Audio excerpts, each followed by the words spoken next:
رسالة إلى رئيس الوزراء محمد شاع السوداني. والله عيب، والله عيب، والله عيب، والله عيب. كافي كافي. نساء قامت تشحذ لقمة الخبز، ونساء شهداء، يعني اللي قدمت أبوها واللي قدمت أخوها واللي قدمت رجلها.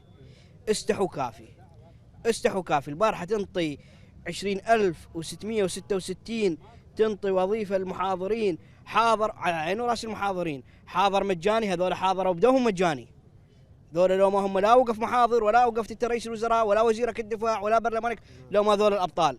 انت من احتاجيتهم كنت تداعي بهم، من كنت عضو برلمان، من كنت ب 2019 الى ما استلمت رئيس الوزراء. نريد نعرف اذا محمد شاع السوداني اليوم هو صاحب القرار، يطلع يقول انا منو منعني؟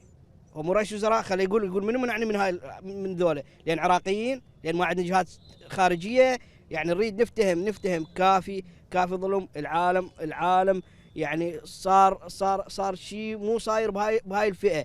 فاحنا من قناتك اول شيء احنا مقاطعين انتخاباتهم، لان هم والمرشحيهم واحزابهم كلهم فاسدين، كلهم فاسدين. بعد ماكو نقول هذا زين، لا كلهم فاسدين. فاحنا كحشد دفاع 20,000 عائله مقاطعون الانتخابات، مقاطعيهم ان شاء الله، مقاطعيهم بالدنيا ومقاطعيهم ان شاء الله بالاخره، ما نريد نشوفهم.